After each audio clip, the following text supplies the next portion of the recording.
কে তুই এটা কেন? মুই এটা কাজ করে আছো। তুই আমাকে চিনিস না? তোমার কায়? আমার ডাকাত। তুই আমার সাইডের সময় শার্টে নষ্ট করে দিছিস।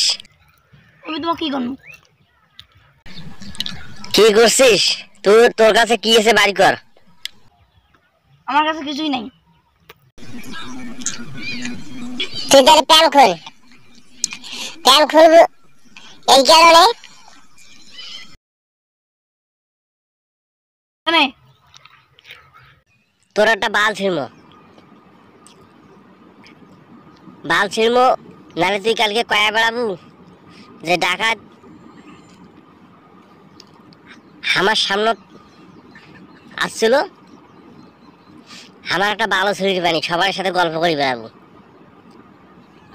আমাকে ক্ষমা করে দাও প্লিজ, আমি আর এরকম ভুল করবো না প্লিজ, আমাকে ক্ষমা করে দাও প্লিজ, আমি কিছু করি নাই, আমি আর এখানে আসবো না প্লিজ, আমাকে ক্ষমা করে দাও।